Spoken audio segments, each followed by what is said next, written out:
Good morning बच्चे। अब हमारा अगला टॉपिक रहेगा रीजनिंग का। तो लास्ट टाइम हमने मैथमेटिक्स में किए थे बेसिक्स, थोड़ी मल्टीप्लिकेशन तेज वगैरह करने के लिए जो हमने टॉपिक पढ़ा था।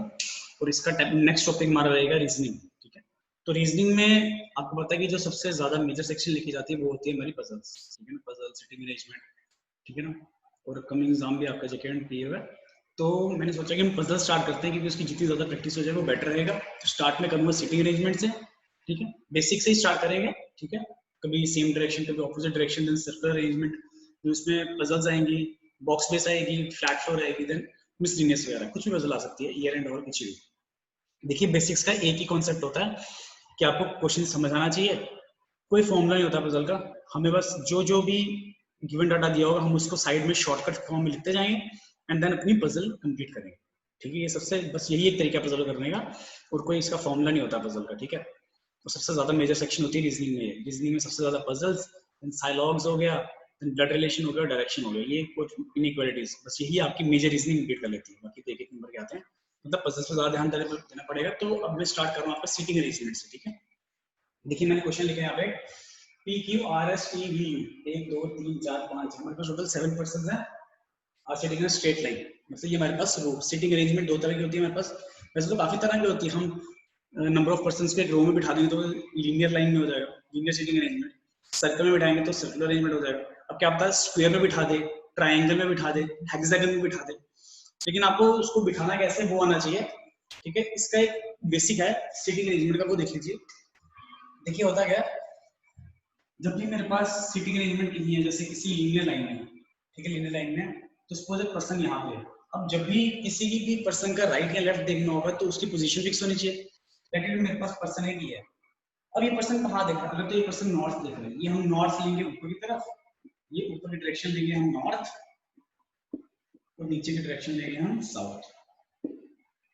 ठीक है, ऊपर की डायरेक्शन लेंगे हम नॉर्थ, नीचे की डायरेक्शन लेंगे हम साउथ। ठीक है, तो जब भी पर्सन नॉर्थ में देख रहा होगा तो जो हमारा राइट होगा वही इस पर्सन राइट होगा। लेट इट बी मैप हम इस पर्सन की तरह, तो मेरा राइट हैंड ये है तो यही इस पर्सन का राइट होगा, और ये मेरा लेफ्ट हैंड है तो इस पर्सन का लेफ्ट इस तरफ है। मतलब जब पर्सन नॉर्थ में देख रहा होगा तो इस तरफ रहेगा उसका राइट और इस तरफ रहेगा उसका लेफ्ट। ठीक है, लेकिन अगर यही पर्सन साउथ में देख रहा होता, अगर यही पर्सन साउथ में देख रहा होता तो ऑपोजिट हो जाता है। तो ये बन जाता है उसका लेफ्ट और ये बन जाता है उसका राइट। ये आपको याद रखना है, जब साउथ में मूव कर रहा होगा, लेकिन भी यहाँ पे किसी पर्सन की डायरेक्शन साउथ है तो उसका राइट आप इस तरफ नहीं लोगे जो आपका राइट होगा, तो आप उसका राइट ऑपोजिट लोगे, तो इस तरफ दोगे उसका लेफ्ट। ठीक है, ये लीनियर की फॉर्म होती है। तो सर्कुलर में क्या होता है, सर्कल में लेटेड कोई पर्सन बिठाया मैंने, लेटेड हो गया, वो अंदर फेस कर रहा है। अब जैसे यहाँ पे हमारे पास नॉर्थ और साउथ होता है, तो सर्कल में हमारे पास होता है facing inwards and facing outwards.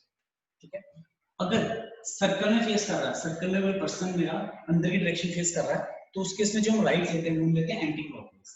क्योंकि जो राइट लोगे आप वो लोगे आप एंटी क्लॉकवाइज, और जो लेफ्ट लोगे वो आप क्लॉकवाइज लोगे।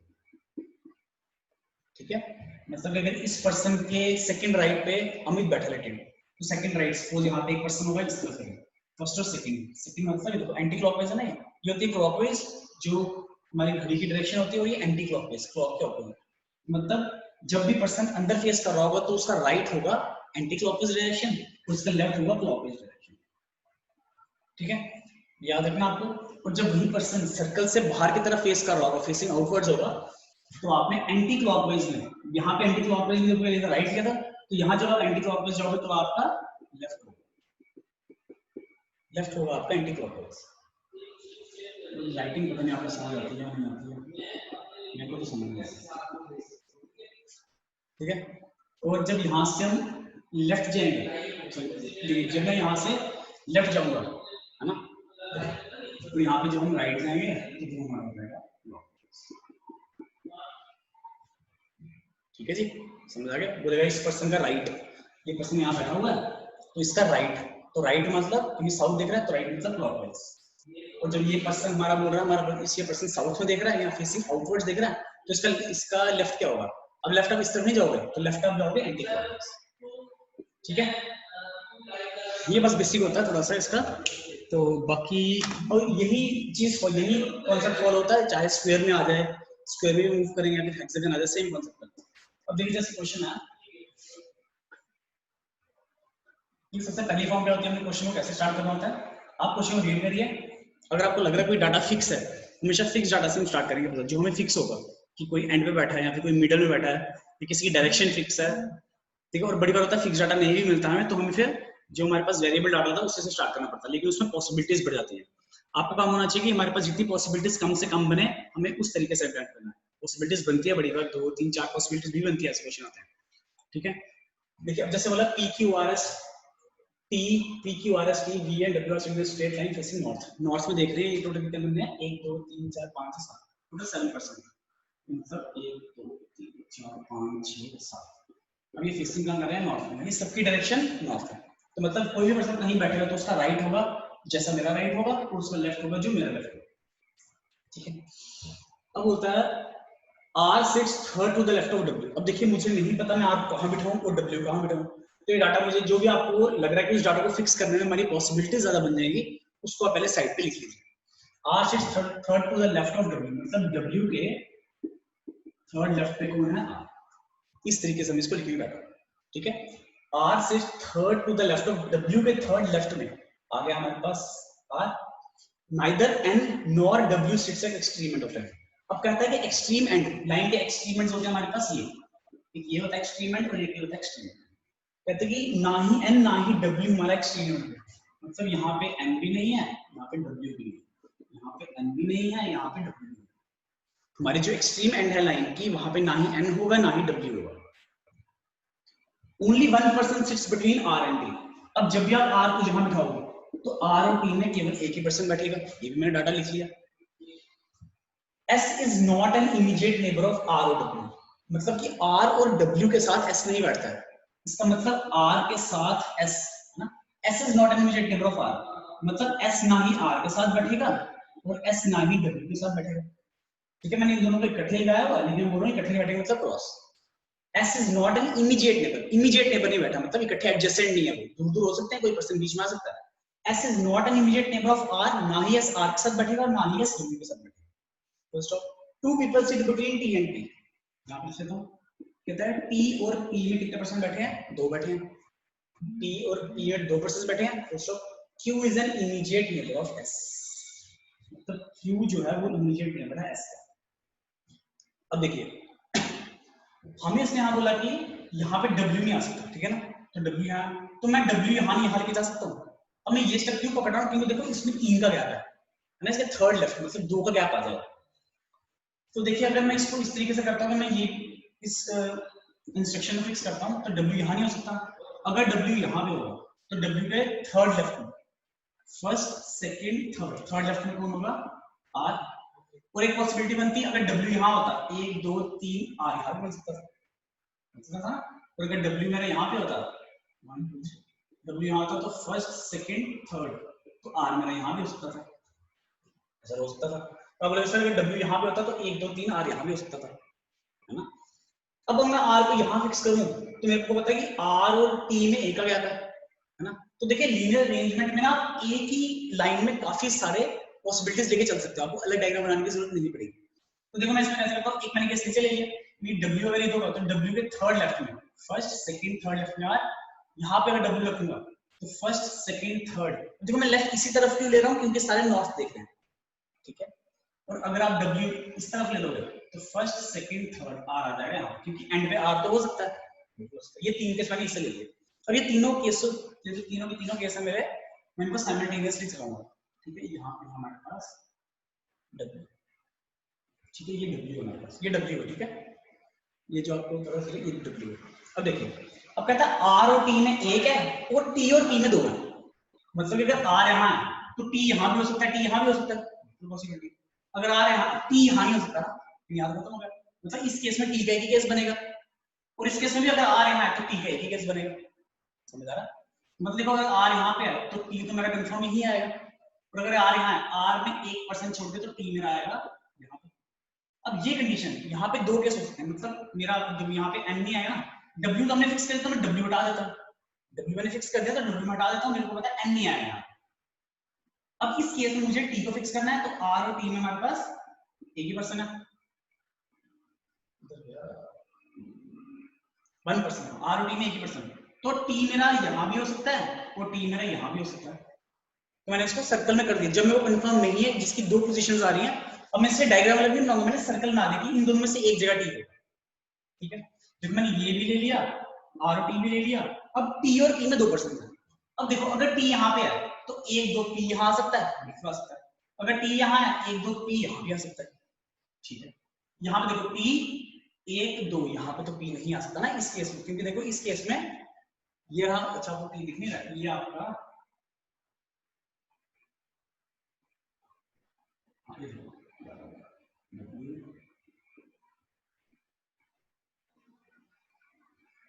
ठीक है, अब दिख रहा होगा आपको, ठीक है।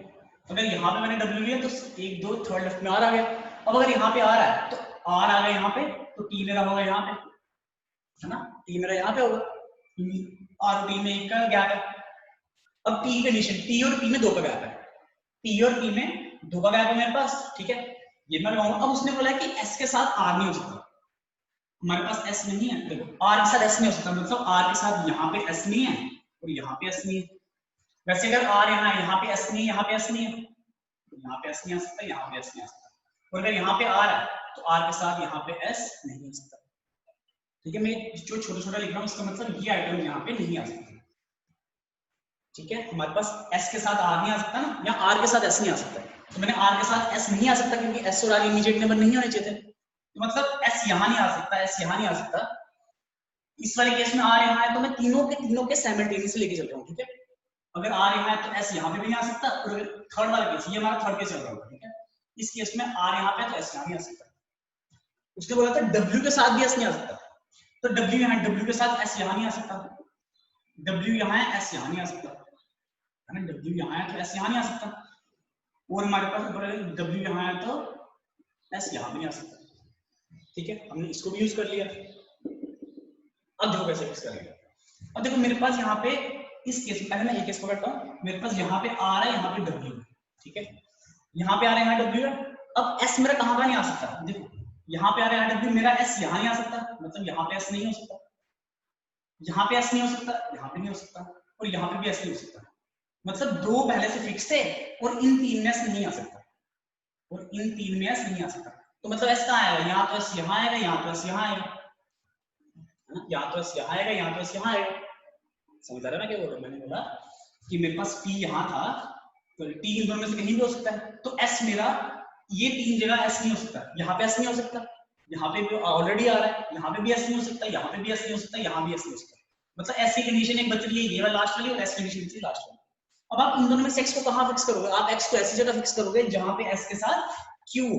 अब अगर आप S को यहाँ लगाते हो तो S के साथ W है, यहाँ तो S नहीं लगा सकते, लेकिन अगर आप S यहाँ लगाते हो तो S, अगर आप यहाँ लगाते हो, अगर हाँ, क्योंकि देखो यहाँ पे T की पॉसिबिलिटी है, यहाँ T आ सकता है, तो मैं यहाँ पे S को नहीं लगाऊंगा, यहाँ पे मैं T को फिर उस केस में नहीं लगाऊंगा, मैं यहाँ पे S को लगाऊंगा, तो S के साथ क्या लगा दूंगा, ये एक पॉसिबिलिटी बनती है। तो मतलब कि सिर्फ इस केस की बात करती है, केस नंबर 1 में मैंने क्या किया, मैं S को ले आया यहाँ पे, देखो यहाँ पे N नहीं था हमारे पास, तो मतलब यहाँ पे मैंने फिक्स कर दिया इस केस में, यहाँ पे मेरा आ जाएगा S।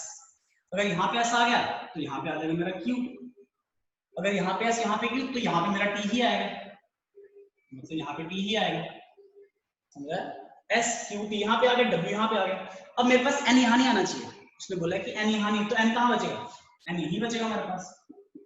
और अगर N यहाँ पे आ गया तो मेरे पास कौन सा बच गया, एक मेरे पास बच गया, है ना, ये फिक्स। अब इस देखो, अगर मैंने ये कंडीशन कंप्लीट कर ली है, मेरे को मेरी कोई भी कंडीशन अगर ऑल्टर नहीं हो रही होगी तो मैं बाकी दोनों चेक ही नहीं करूंगा।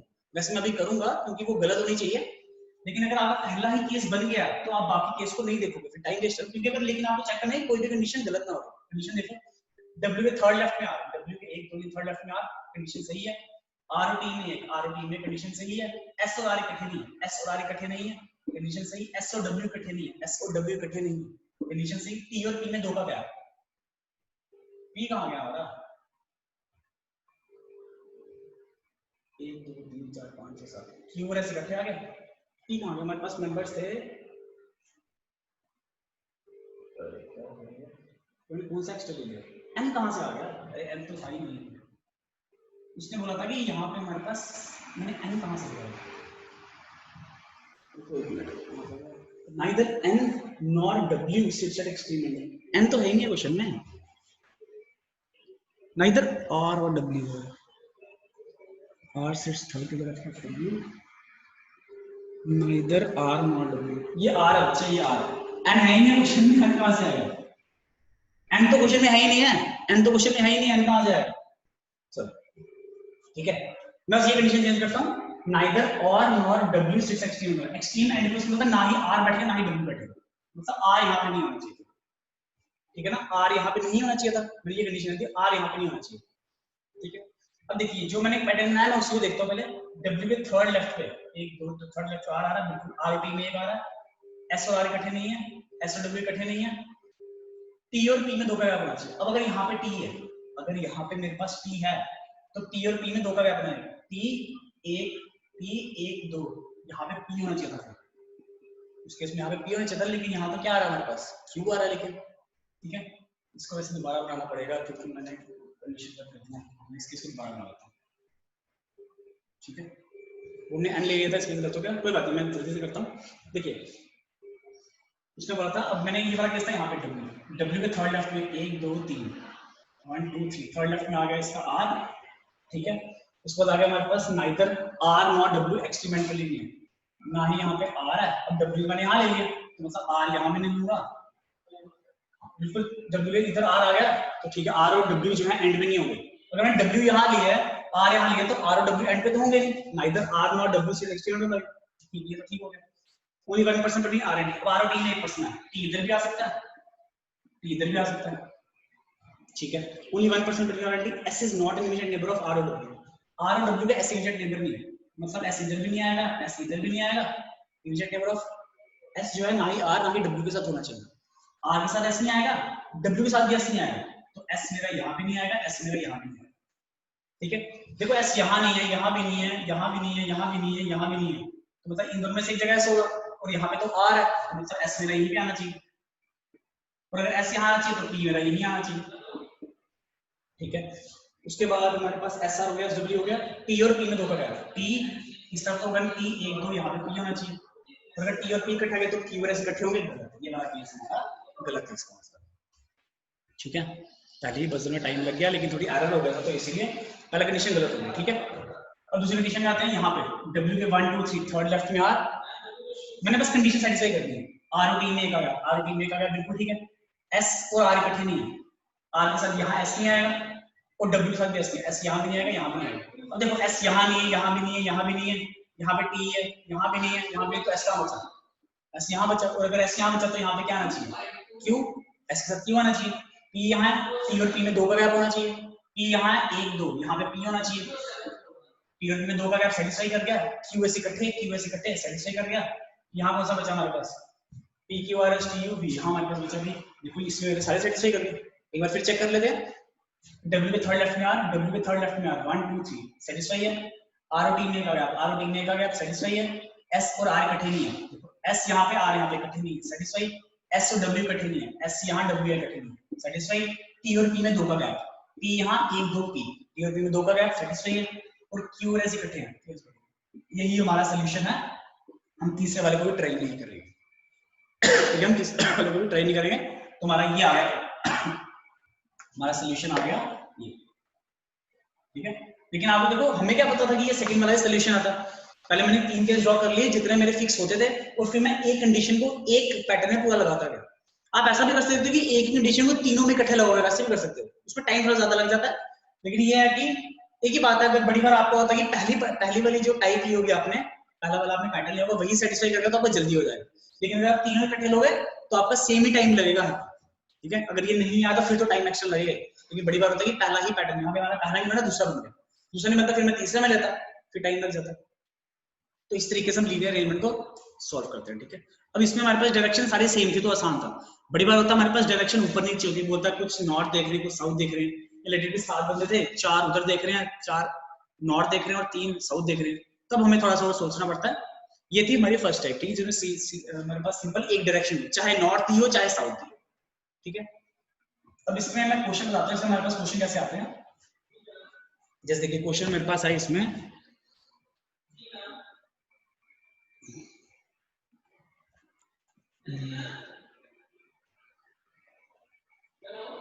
क्वेश्चन तो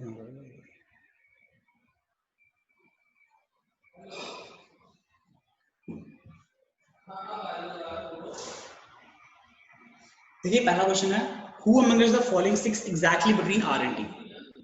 Who amongst the following sits exactly between R and T? R और T के exactly बीच में कौन बैठता है? R और T के exactly बीच में नहीं। R और T के exactly बीच में कौन बैठता है? Question number 2, how many persons are sitting between P and W? How many persons are sitting between P and W? P और W में कितने पर्सन है? 1 2 3, मतलब P और W में कितने पर्सन बैठे हैं? 3 बैठे हैं। Question number 3, what is the position of T with respect to Q?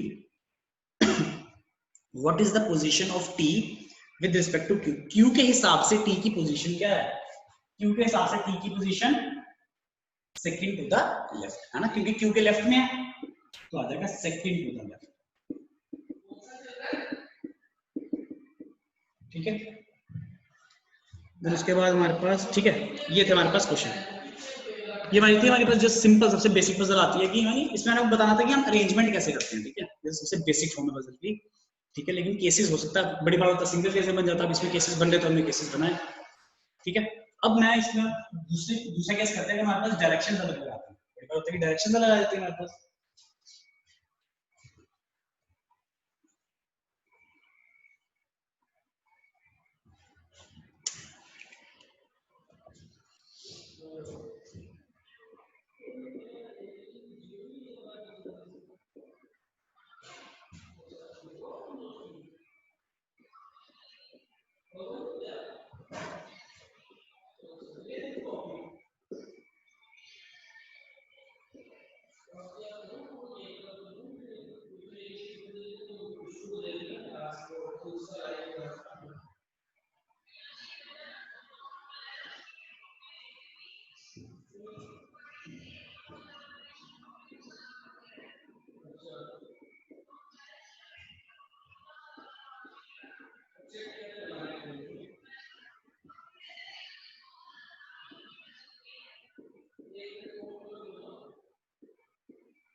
देखिए ये मैंने लिखी है पजल, आप इसको खुद वीडियो पॉज को सॉल्व करिए, मैं एक बार रिपीट कर देता हूँ।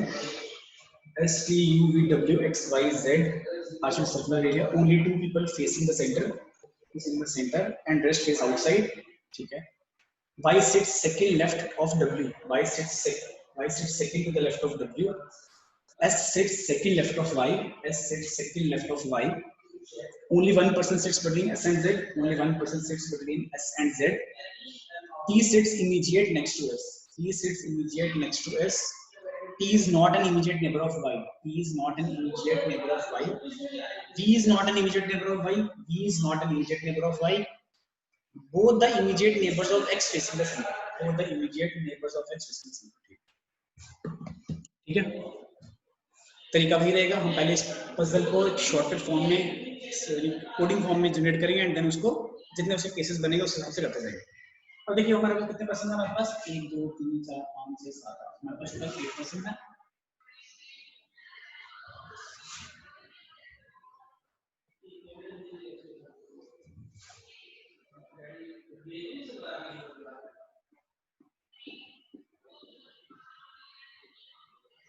टोटल हमारे पास 8% है, ठीक है।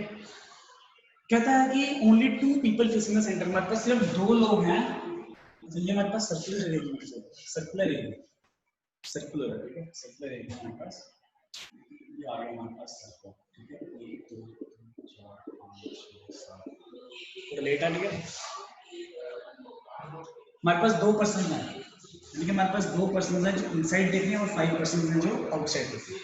2% अंदर देख रहे हैं और 5% है हमारे पास जो बाहर देख रहे हैं। टोटल 7% है, 8 है, 7 नहीं टोटल 8 है, 1 2 3 4 5 6 7 8, 2% अंदर देख रहे हैं और बाकी के हमारे जो 1 2 3 4 5 6 7 8, ठीक है, 2 पीपल अंदर देख रहे हैं, बाकी 6 हमारे बाहर है, ठीक है। अब देखिए क्वेश्चन स्टार्ट होता है, वाई सिट्स सेकंड। अब हमें ये नहीं पता कि कौन से जो 2 हैं वो इनसाइड देख रहे हैं, ये हमें नहीं पता ना, तो हम ऐसा हमारे पास फिर हम पॉसिबिलिटी लेके चलेंगे कि ये 1% अंदर भी देख सकता है, 1% बाहर भी देख सकता है। तो देखिए वाई से स्टार्ट होता है, Y sits second to the left of W, मतलब डब्ल्यू के सेकंड लेफ्ट में है हमारा वाई, ठीक है। Y sits second to the left of W, ठीक है। S sits second to the left of Y, S sits second to the left of Y, S sits second to the left, मतलब Y के second left पे S है, ठीक है। तो मुझे डायरेक्शन नहीं पता किसी को, only 1% sits between S and Z, कहता है S और Z में केवल एक ही पर्सन है, ठीक है। T sits immediate next to S, मतलब T और S इकट्ठे हैं, T और S जो है इकट्ठे हैं, immediate है, ठीक है। T is not an immediate neighbor of Y, मतलब T और Y जो है वो इकट्ठे नहीं है। V is not an immediate neighbor of Y, V और Y भी जो है वो इकट्ठे नहीं है, ठीक है। T और Y भी इकट्ठे नहीं है और V और Y भी इकट्ठे नहीं है, ये क्रॉस है, X नहीं है, ठीक है, ये क्रॉस कर रहा हूं आप, X में आना है। एंड लास्ट में both the immediate neighbours of X facing centre, X के जो दोनों के दोनों इमीडिएट नेबर्स हैं, both the immediate neighbour of X facing centre, मतलब X के जो दोनों के दोनों इमीडिएट नेबर है वो कहां देख रहे हैं, सेंटर में देख रहे हैं, दोनों के दोनों अंदर देख रहे हैं, both the immediate neighbor of X facing the center। अब देखो क्वेश्चन भी यही बोला है कि मेरे क्वेश्चन में यही बोला कि केवल 2 ही पर्सन हैं, केवल 2 ही पर्सन हैं जो अंदर देखेंगे, और वो 2 पर्सन कौन से होंगे, ये नहीं होंगे, मतलब बाकी सारे जो है वो बाहर देखेंगे, लेकिन मुझे ये नहीं पता ना X के पास है वो 2 को, तो Y W क्या पता कौन हो, ठीक है। तो देखिए क्वेश्चन हम कहां से स्टार्ट कर सकते हैं, हम क्वेश्चन Y से स्टार्ट कर सकते हैं, क्योंकि देखो Y के W के साथ रिलेशन भी है और Y का हमारा S के साथ रिलेशन भी है और फिर S का Z के साथ रिलेशन, मतलब अब अगर आप Y यहां लिखो, अब डिपेंड करता है वाई की डायरेक्शन क्या है, तो मतलब मेरी वाई की डायरेक्शन अंदर भी हो सकती है, वाई की डायरेक्शन बाहर भी हो सकती है, तो मैं इसके सीधे सीधे एक ही साथ 2 टेस्ट ले लेता हूं,